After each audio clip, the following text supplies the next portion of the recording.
Upper 6 Skyview Network, sponsored by Terry Lambert Hyundai.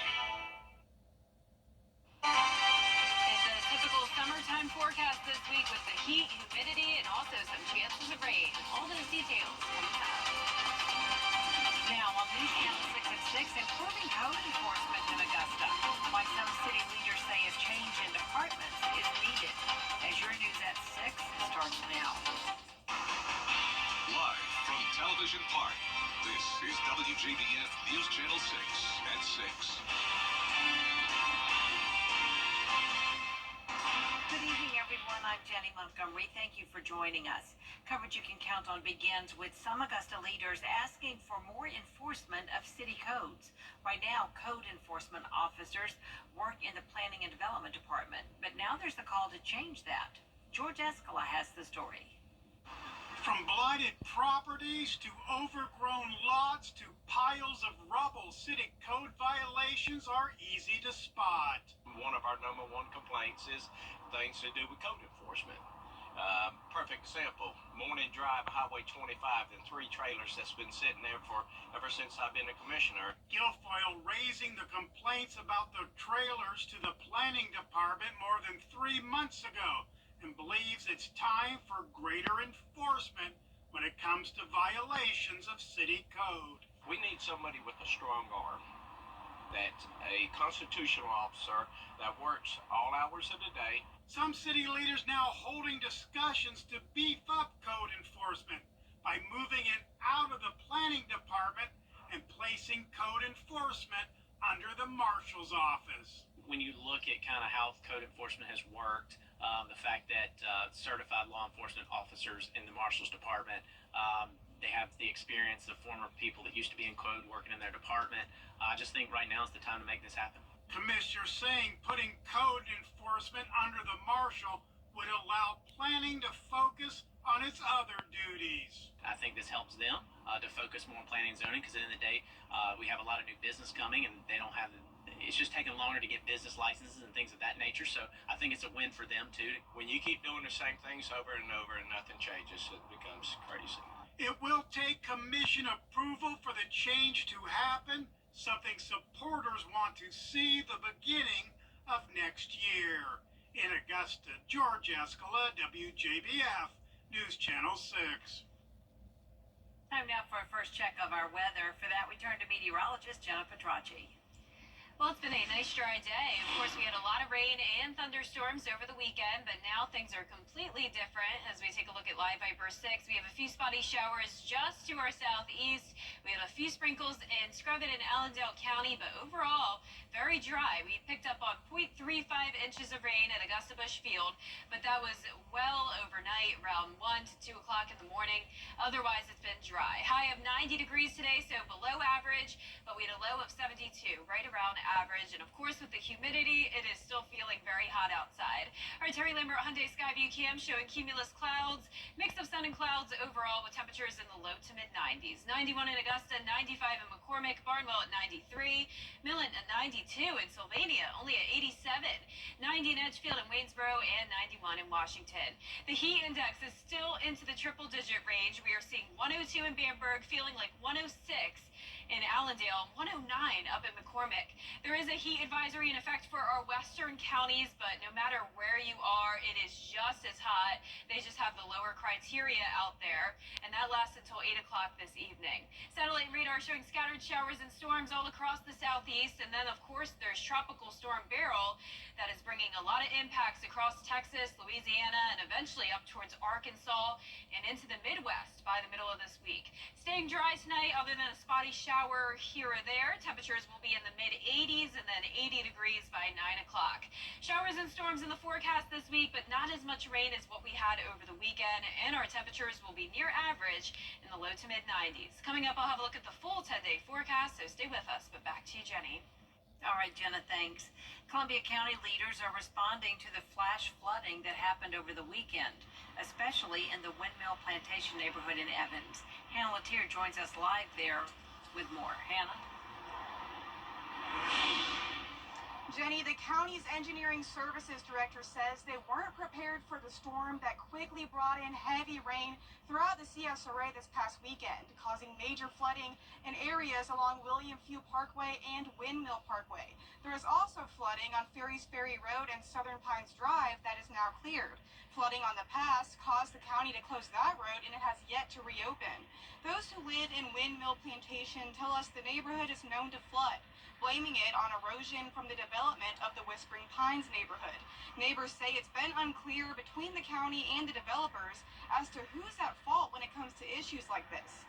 The county says homeowners can reach out to them if they have concerns, but it's up to engineers working for the contractor to handle stormwater detention. So that's required by the engineer of record, the private engineer of record that designs those sites. The county reviews their stormwater plans and their stormwater reports to ensure it meets minimum compliance with county code and state law, but it's ultimately the engineer's responsibility to design the site that those calculations are correct. To prepare for future flooding, Titus recommends getting flood insurance, especially if you live in a flood zone. There also isn't a timeline yet for when the pass will reopen, but they're working on opening a temporary road right now. Live in Evans, Hannah Latier, WJBF News Channel 6. All right, Hannah, thank you. A gruesome discovery in South Augusta early this morning when a body was discovered. He's credited with saving and repopulating wild turkeys in North America. Next time on Jenny, Rob Keck was CEO of the National Wild Turkey Federation for 27 years. He founded the Families Afield program, recruiting more than 2 million new hunters. He's also a conservation ambassador for Bass Pro Shops, making a big impact in the world of wildlife and outdoor adventure. We've got so many Americans that have made such an impact on us that were hunters, they were anglers, and they were ones that had a feel for the land. And as we become more urbanized, so many people have lost touch with those rural roots. They don't understand nature's rhythm of living and dying. And, I look at so many celebrities that are out there today that are carrying this great, great news of what the outdoors has to offer. There's something there for everybody. Just watching wildlife in your backyard or fishing along the Savannah River, there's something there for everybody to enjoy. We'll also hear from pro boxer Ray Whitfield about the celebration for the Augusta Boxing Club's 50th anniversary, from an annual backpack giveaway to a big boxing match, Tuesday at 12:30 on Jenny. Coming up, calls for President Biden to bow out of the 2024 election. What he had to say about the issue next. And your average temperature is all this week, but high humidity remains, and also a few showers and storms in the forecast. I'll have all those details coming up.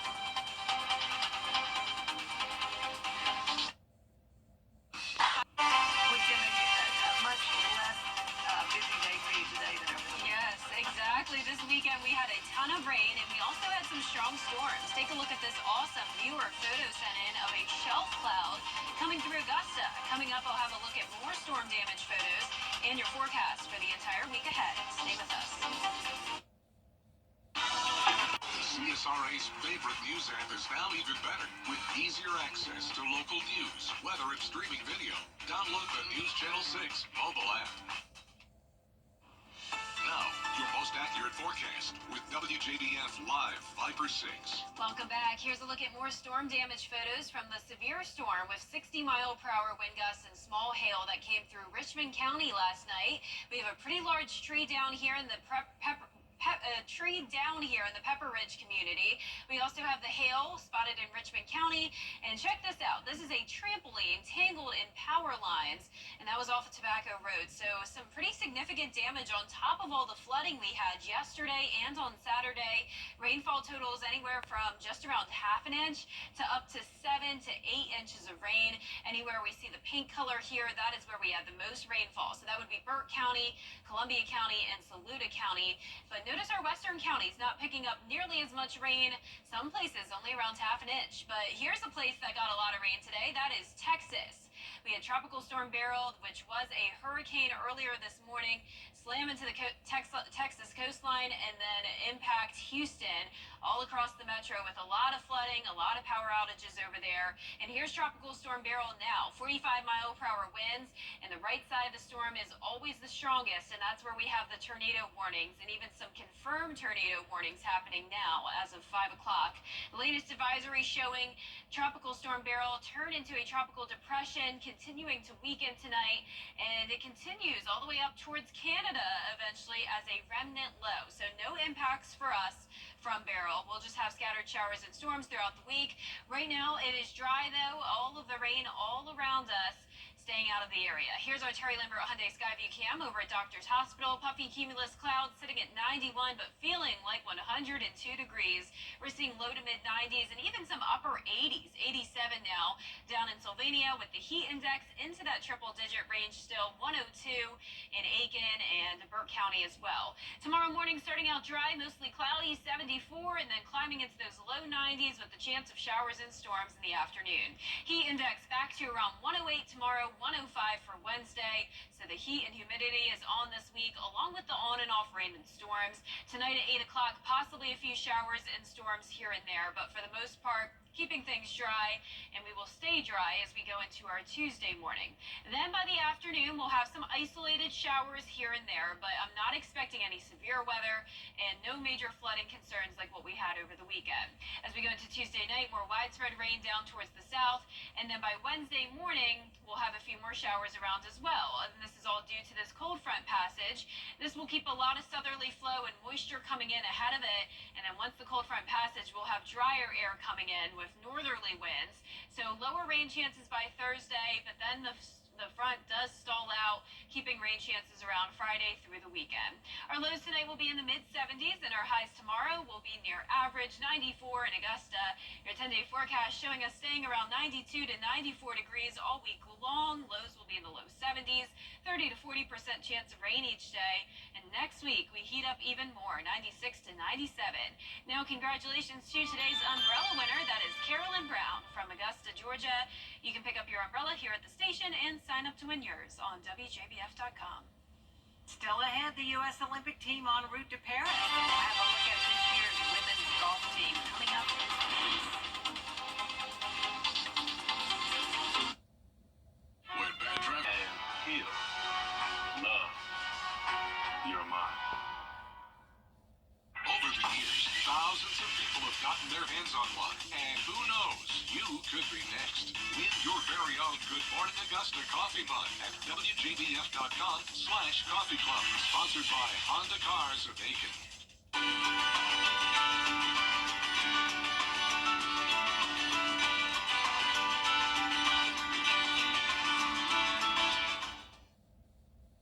Finally tonight, a European spacecraft captured a spectacular image of Mars. The orbiter sent back a picture of a giant scar on the planet's surface, almost 375 miles long. That's about 100 miles longer than the Grand Canyon. Scientists are trying to determine the cause. The giant trench is located at the base of one of Mars's largest volcanoes. Wow. Isn't that amazing? Yeah, that we can see that. Yeah, so cool that we can see that. Well, our 10-day forecast showing some rain chances this week, but nothing like the rain we had over the weekend. We had some flooding Saturday and Sunday, and of course the strong storms that caused some trees to go down, power outages all around Augusta. And then as we go into the next few days, though, around a 30 to 40% chance of rain. Temperatures near average, 92 to 94 degrees, lows in the low 70s. Next week, we'll still have some chances of rain, and we'll also heat up to around 96 to 97 degrees. Overall, pretty typical summertime forecast for us. All right, sounds good. Thank you, Jenna. And that is our report for now, everybody. Thank you for watching. This Channel 6 continues at 7 o'clock right after World News Tonight. Then we'll see you again for